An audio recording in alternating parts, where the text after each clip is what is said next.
Hello friends, इस video में हम हिस्ट्री का एक इम्पॉर्टेंट टॉपिक है प्रथम गोलमेज सम्मेलन, जिसे इंग्लिश में फर्स्ट राउंड टेबल कॉन्फ्रेंस बोलते हैं। इससे देखिए अक्सर कुछ क्वेश्चंस बनते हैं, तो इसके सारे इम्पॉर्टेंट पॉइंट को हम डिस्कस करेंगे, जिससे क्वेश्चन आज तक बने हैं या भविष्य में देखिए बन सकते हैं। तो आइए शुरू कर रहे हैं। अब देखिए प्रथम गोलमेज सम्मेलन की अगर हम बात करें, एक सेकेंड जी, प्रथम गोलमेज सम्मेलन की बात करें तो इसके बैकग्राउंड की अगर हम देखिए बात कर रहे हैं, तो भारत में हमारे देखिए सन 1917 के बाद ही कॉन्स्टिट्यूशनल रिफॉर्म्स की ब्रिटिश में बात हमारे मीन्स लंदन में भारत में हमारे कॉन्स्टिट्यूशनल रिफॉर्म्स करने के लिए 1915 के बाद ही बात होने लग गई थी, जब से गांधी जी आए। उसके बाद देखिए इसी दौरान सन 1919 में हमारे भारत में गवर्नमेंट ऑफ इंडिया एक्ट आता है, जिसमें कई सारे हमारे कॉन्स्टिट्यूशनल रिफॉर्म्स किए भी जाते हैं, जिसको हमने अलग से डिस्कस किया हुआ है। और बाकी देखिए इसी कॉन्स्टिट्यूशनल रिफॉर्म एक्ट को रिव्यू करने के लिए सन 1900 इसके रिव्यू करने के लिए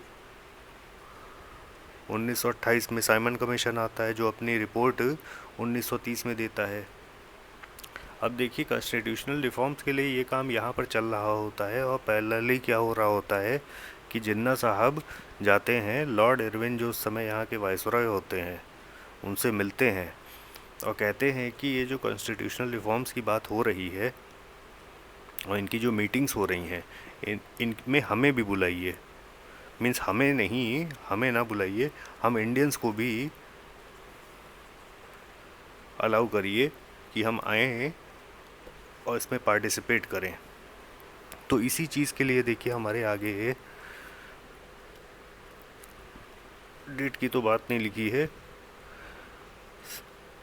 नवंबर 1930 से लेके जनवरी 1931 तक में हमारे फर्स्ट राउंड टेबल कॉन्फ्रेंस होती है। और देखिए फर्स्ट राउंड टेबल कॉन्फ्रेंस नहीं, हमारी तीनों ही राउंड टेबल कॉन्फ्रेंस जो हैं ये कहाँ होती हैं? हमारी लंदन में।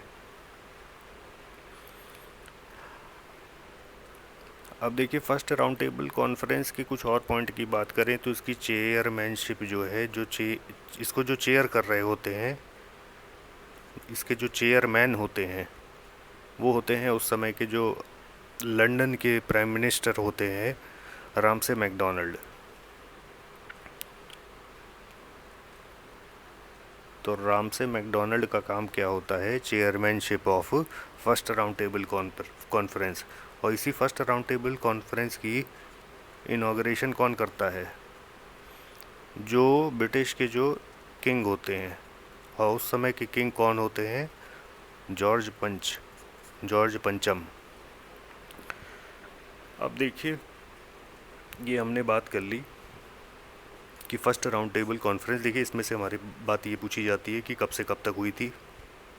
चेयरमैनशिप हमारे दी जाती है ब्रिटिश के पीएम को, इनॉग्रेशन करते हैं हमारे जॉर्ज पंचम। और देखिए 58 इंडियन पॉलिटिकल पार्टीज़ को 58 इंडियन पॉलिटिकल पार्टीज़ हमारे भारत से जाती हैं पहली राउंड टेबल कॉन्फ्रेंस में। अब देखिए 58 इंडियन पॉलिटिकल पार्टीज़ हमारी इस पॉइंट को ध्यान रखिएगा। देखिए हमारे फर्स्ट राउंड टेबल कॉन्फ्रेंस की अगर हम बात करें तो पहली राउंड टेबल कॉन्फ्रेंस ही ऐसी थी जिसमें मैक्सिमम लोग पार्टिसिपेट किए थे,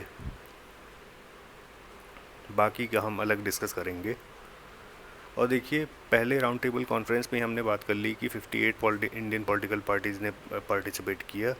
और देखिए कुछ और बात बताएं तो 16 जो डेलीगेट्स थे,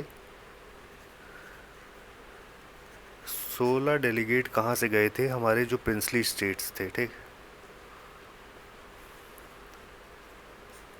और ऐसे ही 16 डेलीगेट्स हमारे ब्रिटिश पार्लियामेंट से पार्टिसिपेट कर रहे थे पहली राउंड टेबल कॉन्फ्रेंस में, प्रथम गोलमेज सम्मेलन में।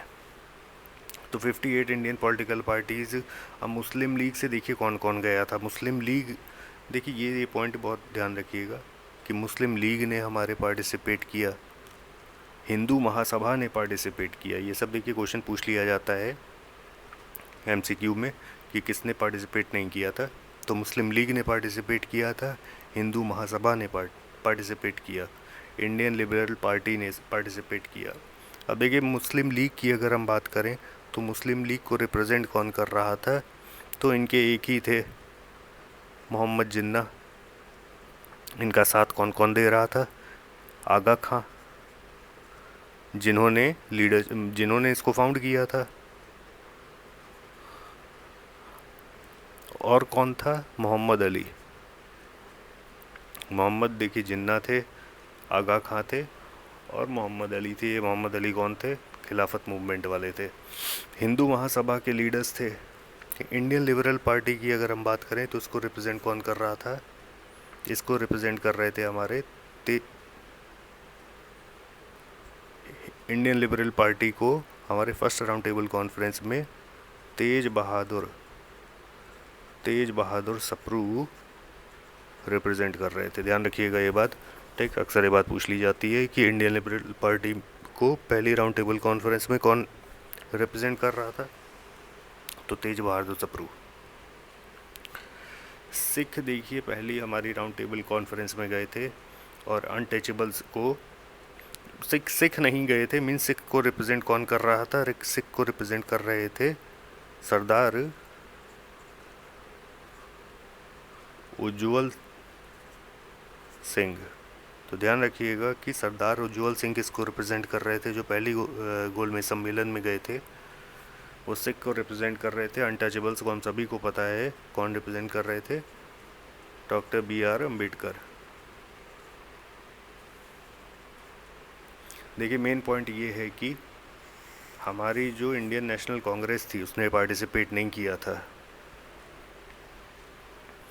अब देखिए हमारी INC इंडियन नेशनल कांग्रेस ने पार्टिसिपेट नहीं किया, तो यही हमारा कारण भी बना, क्योंकि इंडियन नेशनल कांग्रेस हमारे भारत की सबसे बड़ी लीडर थी और एक तरीके से सबसे बड़ी पॉलिटिकल पार्टी ना होते हुए वो भारत को ही रिप्रेजेंट करती थी।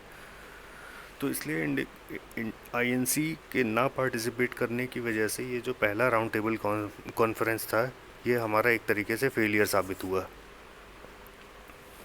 अब आगे कुछ बात करें। अब आगे ये देखिए है कि इसका निष्कर्ष क्या निकलता है।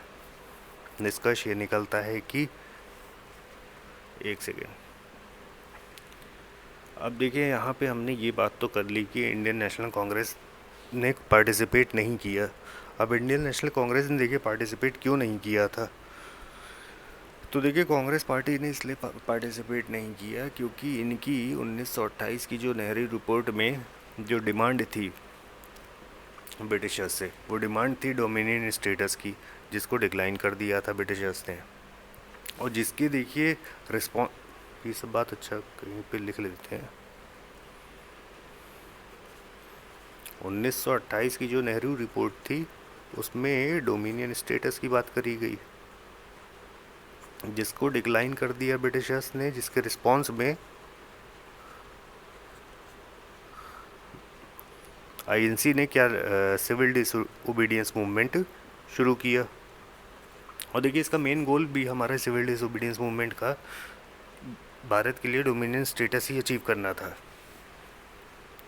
तो ये तो इसीलिए ये हमारा कारण बना INC के ना पार्टिसिपेट करने का। और कुछ सारे मेंबर्स हमारे सिविल डिसओबीडियंस मूवमेंट में पार्टिसिपेट करने की वजह से जेल में भी चले गए। अब इसका देखिए निष्कर्ष ये निकलता है पहले गोलमेज सम्मेलन का कि सिविल डिसओबीडियंस जो मूवमेंट था हमारा ये चल रहा था, इस पर कोई असर नहीं पड़ता है। हालांकि इसको डिसकंटिन्यू करने की बात थोड़ी बोली जाती है ब्रिटिशर साइड से। अब देखिए जो ऑल इंडिया फेडरेशन, ये बहुत इंपॉर्टेंट पॉइंट है, इसको ध्यान रखिएगा। जो ऑल इंडिया फेडरेशन है, ठीक, जो 1935 एक्ट के द्वारा जो आता है बाद में, ठीक, ऑल इंडिया फेडरेशन का आइडिया जो इंडियन लिबरल पार्टी जो पार्टिसिपेट कर रही है उसको, उसके जो रिप्रेजेंट जो कर रहे थे तेज बहादुर सप्रू, ठीक, ये हमारे आइडिया किस चीज़ का देते हैं, ऑल इंडिया फेडरेशन का। तो ये देखिए सारे हमारे इम्पोर्टेंट पॉइंट थे फर्स्ट राउंड टेबल कॉन्फ्रेंस के, ठीक, जिससे देखिए हमारे पॉइंट बनते हैं या बन सकते हैं। धन्यवाद।